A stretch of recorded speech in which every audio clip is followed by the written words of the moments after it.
بسم الله الرحمن الرحيم.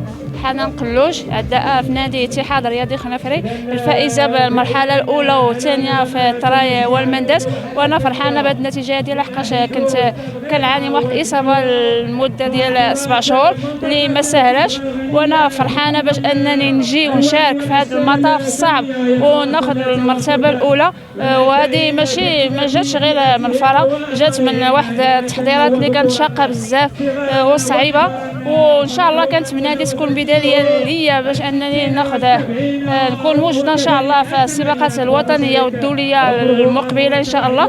وكنبغي نشكر المدرب ديالي سي فتاتي رشيد اللي كيعاونني ويساندني باش انني نرد الثقه في النفس ديالي. وكنبغي نشكر الدراري ديال مدينه خنيفره، منهم ابراهيم غريب وعبد الله المباركي وبزاف منهم اللي واخا ما ذكرش الاسماء ديالهم. كنبغي نشكرهم هذا المنبر هذا، وكنبغي نشكر الناس ديال مدينه تنغير على الاستضافه ديالهم والتنظيم ديالهم صراحه في المستوى.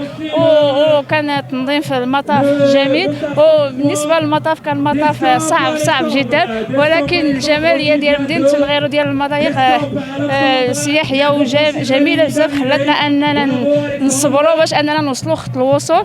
وصراحه النتيجه هذه ما جاتش من فراغ، وكنبغي نوجه الشكر ديالي مره اخرى للمدرب ديالي سي فتاتي رشيد، وشكرا لكم.